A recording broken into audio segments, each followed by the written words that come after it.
The next subject matter that we're going to discuss is one-handed malfunctions, and we're going to go through the slide out of battery. We're going to go through failure to feed, failure to fire, vertical stovepipe, double feed, and we're also going to work through a series of positions. How do we do this from the ground, supine, or even urban prone and straight prone? And that's what we're going to take a look at next.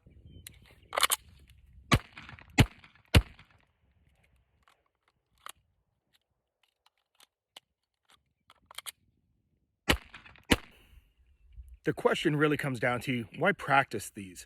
Why are they important? We have to remember that a couple things could have taken place. One, either I take a pelvic girdle shot and I'm on the ground and that's where my fight is, which means now I've got to be doing speed reloads. And then of course, if the gun, we got to go on the worst case scenario. If the gun malfunctions, I need to know, based on whatever position that I was put in, right, I can clear those malfunctions. The other might just be that you chose that position. So you might have gotten injured, but you decided, I'm going to get down on the ground and I'm going to work through my problems anyways. Whenever we do groundwork, we're doing it of the assumption that I can't get up. Now, I'm still going to fight my way back up because that's what I make all my students do. But nevertheless, we played on that worst case scenario, which is I've got to use the environment around me to get my gun back up to speed. Now, we know that if I can stay mobile, that if I can stay on my feet, probably much better. But we may not always get those choices. So one of the reasons why we're practicing these drills is because you may not get that choice. And we need to know, how do we fight and perform on the ground?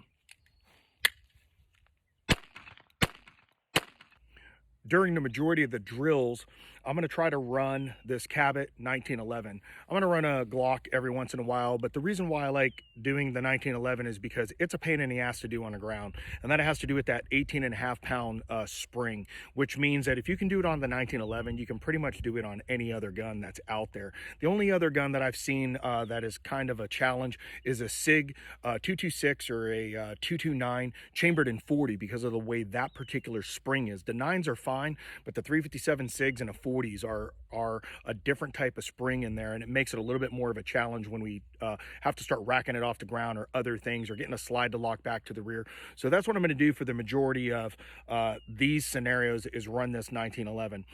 Couple things to understand: we can do everything right and it will still go wrong, which means that SOPs are standard operating procedures, and they're merely guidelines under chaos. So don't get frustrated if you're clearing a malfunction and while you finally get that one cleared, another one develops. Your job and your responsibility is to keep working yourself through it. Don't quit. So the first malfunction we're going to go through is slide out of battery. Now, there's a couple different ways in which to handle this.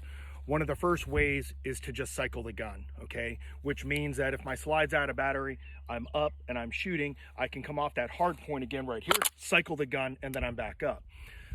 If by doing that, it still doesn't work and you still find yourself in this position right here, then we're gonna have to force it back into battery. Now, of course, if we're on a normal firing range, I have my students turn so that their holster's pointing at the berm, and then they bring the gun in and we are targeting the back end of the gun off the holster, because the holster is a good hard point. And when we are trying to get the slide back in battery, if we are forcing it, then I need something that I can force against this.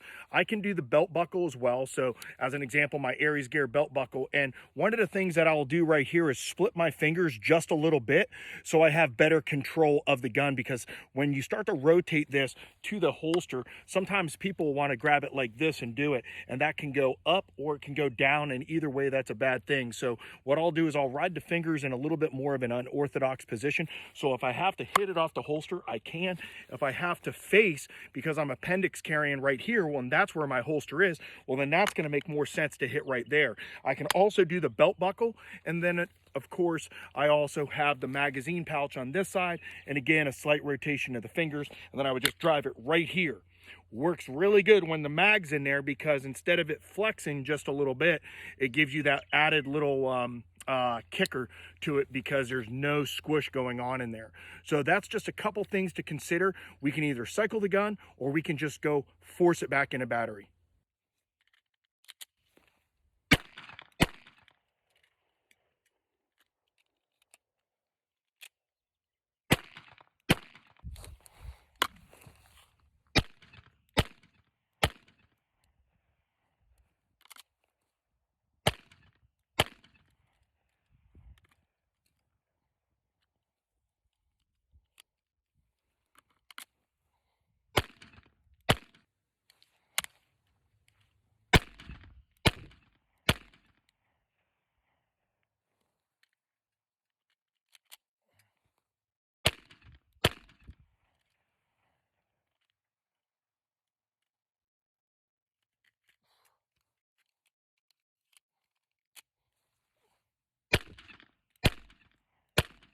Okay, a couple things to consider here.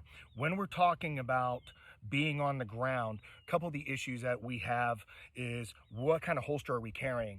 Right now, I've got an outside the waistband holster, and if you're a military law enforcement guy and that's what you're carrying, I think it's a lot easier. It sticks out, it's down your leg. You could cycle off that just to get one back into the chamber.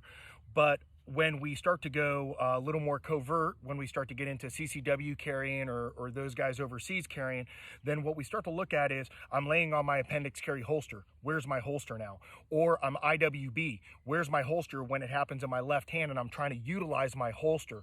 What I find is the ground can really work for us. Now, there's a difference between that thick, gushy St. Augustine grass that you see in Florida and something even like this where it's packed down just a little bit. Yeah, I'm gonna like get some dirt in my rear sight. Who gives a shit? Get the gun back up and running. So in certain environments, I'll be able to cycle this off the ground. If it's a sandy environment, I won't. So the solution then would be, can I get to my back? If I can get to my back, well, then that's what we just saw a second ago, which is basically supine, and I have my belt line, I have my holster, I have a lot of things available to me. So when we do this, a couple things to consider and take into consideration. Once I'm down on the ground here, if I were to hit and target the back of the slide, split the fingers and hit the back of the slide here. The reason why we do the fingers is so that the muzzle, when we hit, a lot of times will go to the path of least resistance, which means that if I have this set up incorrectly, it'll roll and override the finger. So I don't want that to happen.